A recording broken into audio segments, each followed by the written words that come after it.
Grammy-nominated artist Akon is now out of jail right now after he was arrested in Chamblee late last week. He was taken into custody without incident and booked into the DeKalb County Jail. Akon's recent arrest and release on bail felt, at first, like a forgettable incident, one of those minor legal hiccups destined to fade from the headlines. But the situation has taken a sharp, unexpected turn. The singer and philanthropist is now back behind bars, and this time, he may not be walking out anytime soon. The chain of events that shook everything began in Chamblee, Georgia, on a crisp Friday morning, November 7, 2025. A familiar name suddenly lit up across the Flock license plate camera network, the system widely used throughout Georgia to identify stolen vehicles and track suspects. The alert was unmistakable.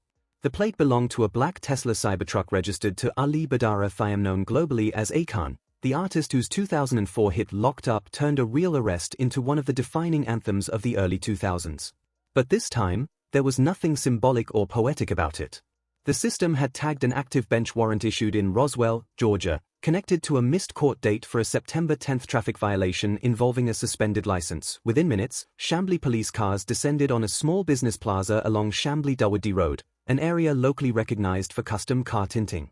Akon's Cybertruck sat motionless outside Tint World, its matte black shell catching the gentle Georgia sunlight. Officers verified the vehicle, approached with caution, and found the 52-year-old star standing outside, calm, composed, cooperative. The irony was instant and merciless. A generation that grew up shouting "They won't let me out" on scratched CDs and early YouTube clips was now watching those lyrics echo back at the man who made them famous. The arrest itself was minor, but the symbolism detonated across the internet. Waves of nostalgia, jokes, and conspiracy theories flooded social media. Some called it karma, some insisted it was a setup, others felt it was the start of something deeper. Local reports painted a clear picture. WCSE Live 5 News revealed that the warrant had been active since September and was triggered only once the Tesla was scanned.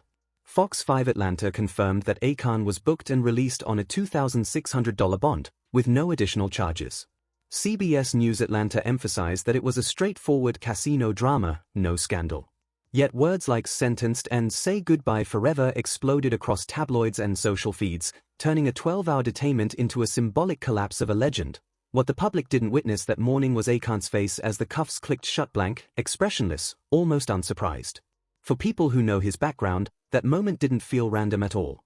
It felt like the continuation of a lifelong struggle between reinvention and relapse, the myth he crafted and the man he turned into. The police report was cold and clinical. Officers located the subject, confirmed his identity, and took him into custody without incident. But the timing, the history, the name, they made the story bigger than a simple misdemeanor. For Akon, every arrest carries the weight of everything he built.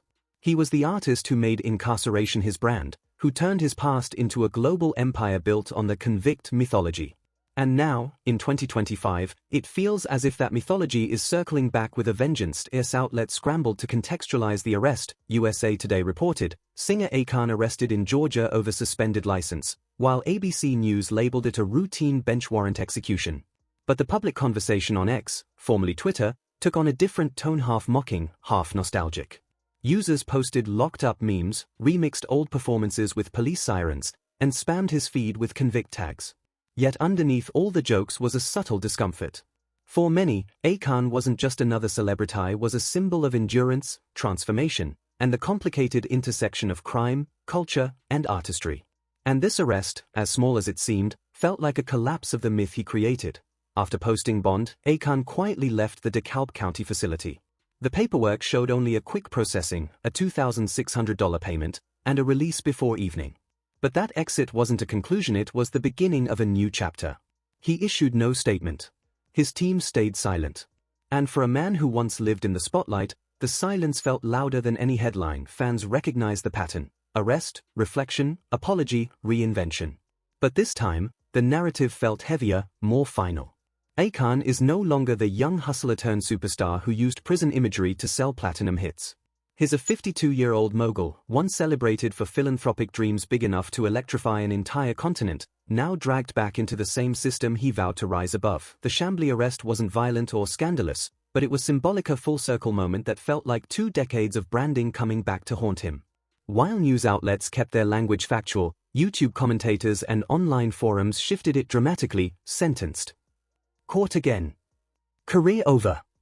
Even without a prison term, the emotional verdict formed quickly. A crime, but of contradiction. Roots of his early downfall. He admits that long before the fame, long before the hits and global recognition, he had lost his moral grounding trying to blend in after immigrating to the United States.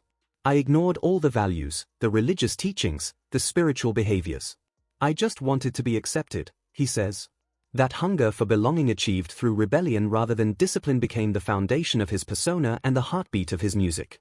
And decades later, that same mindset seems to be circling back, confronting him again. To understand the weight of his 2025 arrest, you have to revisit his beginnings. Akon's legal troubles date back to the 1990s, well before he became a chart-topping star. According to the Smoking Guns 2008 expose and records reviewed by CBS Atlanta, his early run-ins with the law included arrests for gun possession, receiving stolen property, and driving a stolen BMW. Yet only one of those cases ever resulted in a conviction. Much of what the world came to believe about Akon the ex-con was, in reality, a crafted narrative. A carefully designed persona that allowed the Convict brand to feel real in a rap industry built on stories of survival, struggle, and criminal credibility. But over time, the boundary between marketing and memory started to fade. Akon himself began believing in the mythology he had created. So when his 2025 mugshot spreads across the internet, his face older, tired, marked by reflection, the irony hits instantly. The public becomes fascinated because the moment feels like a time capsule cracking open. In 2004, he released Locked Up, rapping about jail as though it was his destiny. In 2006, he dropped Convicted, turning the criminal aesthetic into a polished brand. In 2007, his unstage assault scandal nearly demolished everything he had built. And now, in 2025, nearly 20 years later, he's handcuffed again in the same state where the entire legend first took shape. The Roswell bench warrant, despite being small and procedural, becomes poetic justice in the eyes of the internet. Because Roswell, Georgia, isn't just a random town on the map. It sits near DeKalb County, the very place where his earliest arrests occurred in the late 90s. For many watching the headlines unfold, it feels like the narrative has completed its circle. The image, the myth, the music, the past all closing in on him. The self-awareness in that old interview clip hits with an entirely new weight now. The same impulses he once described, the urge to impress, the pressure to perform, the instinct to prove himself, still hover around his career like a shadow. What began as a marketing strategy eventually became an identity crisis. The Convict persona gave Akon purpose, authenticity, and fame, but it also locked him into a story he could never fully distance himself from. So when the Chambly arrest happens, it reignites a familiar debate among fans. Is Akon simply a victim of the very myth he built? Some argue the incident proves that remnants of his past continue to pull him back. Others say it was nothing but a minor traffic issue blown out of proportion. Both interpretations flourish online, feeding the algorithms that thrive on controversy and moral ambiguity. The NewsNation report confirms that no drugs, no weapons, and no violence were involved. The case is officially labeled a low-level warrant execution. But entertainment blogs seize the moment, twisting the narrative into something darker, hinting at financial troubles, collapsing ventures, or a hidden legal crisis behind the scenes. None of these claims hold up, yet the rumors spread faster than the facts. By evening, the phrase Akon sentenced trends across multiple countries, completely divorced from legal reality. For many, sentenced isn't literal at all, it's symbolic. It's the universe, they say, forcing him to live out the lyrics he once built his legacy on. I kind of dibbled and dabbled in a little bit into everything. But then, that's when my instincts kind of caught. Because I was thinking about all the hustles that could be fruitful, right? But the ones with less risk. In fan discussions, the conversation takes on a philosophical edge. What if Akon's arrest isn't just a legal matter, but a reckoning of the soul? What if the man who built a global empire on redemption is now being made to face the part of himself that has never fully healed? The drug dealing was the dumbest hustle in the world. That old quote spreads like wildfire on TikTok, stripped of context and reshaped into a confession. What was once a decades-old reflection on youthful mistakes is now presented as a current revelation. Comment sections erupt with speculation that Akon's 2025 arrest hints at something deeper, something unseen. The rise, the lies, the locked-up narrative, it all collides. To grasp why a simple traffic arrest resonated so strongly, you have to trace the origins of Akon's myth. Long before he became an international star lighting up Africa or performing for presidents, he was a young Senegalese immigrant navigating the blurred lines of New Jersey's underground economy. That crucible gave birth to Convict, not just as a label, but as a persona, a shield, and eventually a cage of its own. That Akon's earliest legal troubles date back to the late 1990s, when he moved between Newark, New Jersey, and DeKalb County, Georgia. Police records cite multiple arrests for stolen vehicles and illegal firearms. But the mythology that grew from these incidents transformed sparse records into legend. According to the Smoking Gun's 2008 investigation, much of what fans believed about his 3 years in prison was exaggerated. He had been arrested multiple times, yes, but never served the lengthy sentences his interviews later suggested. This was really where it all went down. Night is in the cloud. That clip captures Akon's nostalgia for danger, not pride, but a quiet resignation. He recalls a world where rebellion became a language and hustling a social code. In those early years, moral boundaries blurred. He wasn't a cartel mastermind or kingpin, as legend claimed, but a young man addicted to proving himself in a culture that glorified risk. His first major arrest came in 1998, when New Jersey police found an unlicensed firearm in his vehicle. He pleaded guilty to a single felony count, serving probation rather than prison. That same year, in DeKalb County, Georgia, he was caught with a stolen BMW, resulting in a brief jail stay. The incident he later described as life-changing. The charges were dropped, but the story endured, forming the seed for Locked Up.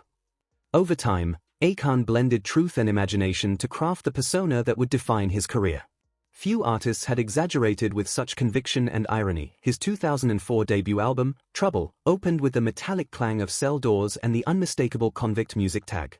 More than branding, it was a declaration. He had turned the stigma of incarceration into currency. But behind that transformation lay a lie that would return to haunt him. By 2006, Akon had achieved global dominance. Locked Up, Lonely, and Smack That charted worldwide. His name became synonymous with pop and hip-hop success. Yet every hook carried the same undertone: crime, regret, survival. Fans craved authenticity, the voice of a man who had lived the pain he sang about. For a time, Akon delivered exactly that illusion. Then came 2007. At K-Fest in Fishkill, New York, mid-performance, an object, reportedly a bottle, was thrown at him. Furious, Akon demanded the crowd identify the culprit. Security singled out 15-year-old Anthony Smith. In a moment of rage, Akon lifted the teenager onto his shoulders and threw him into the crowd. Later, he admitted in his single "Sorry, Blame It On Me, I was caught up in the moment. I was in a rage." The incident went viral. Media labeled it Akon assaults fan mid-performance. Fishkill police charged him with second-degree harassment and endangering a child. Up to a year in jail loomed. His attorney, Benjamin Brafman, called it a misunderstanding, but the footage spoke louder than words. Akon retreated from public appearances for months. In December 2008, he pleaded guilty to disorderly conduct, fined $350, completed 65 hours of community service, and served 2 years probation. Jail was avoided, but the damage was done. The man who had built a brand around redemption was now a headline about violence. The fallout extended into pop culture.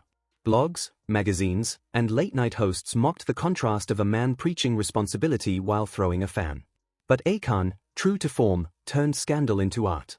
Sorry, Blame It On Me, released in August 2007, served as both confession and PR. He apologized to the fan, her family, and the audience.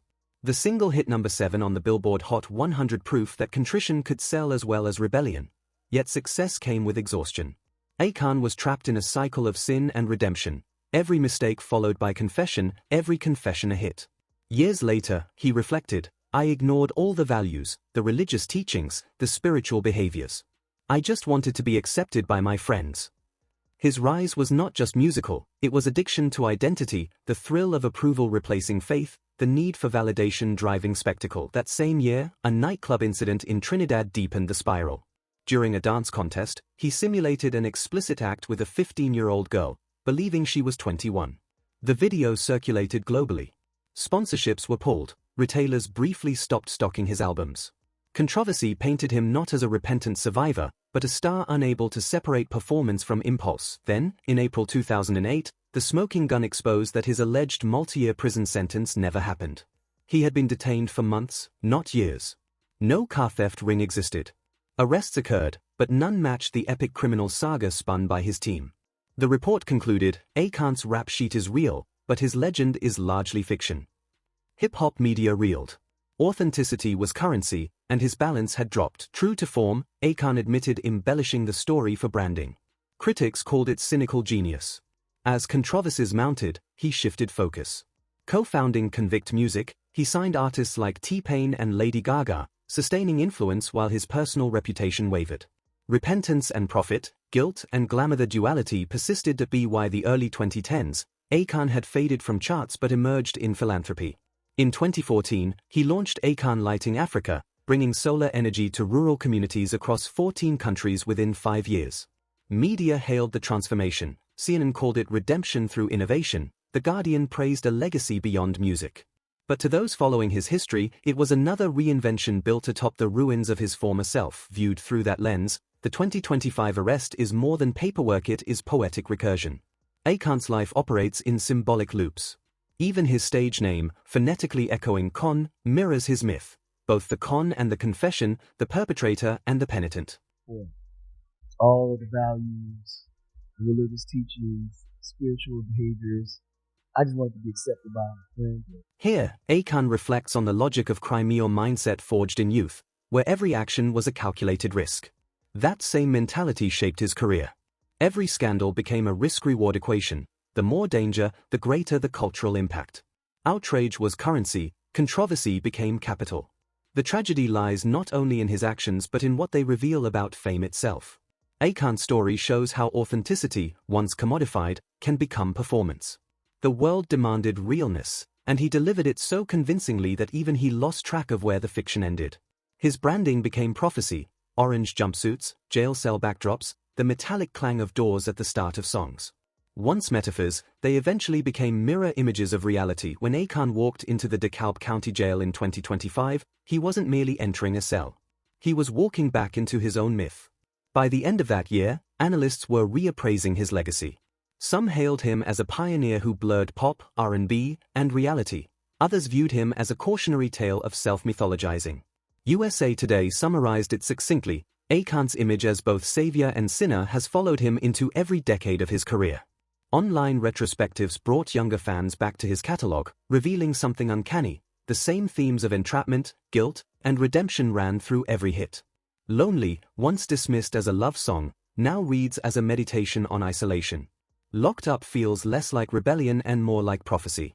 Sorry,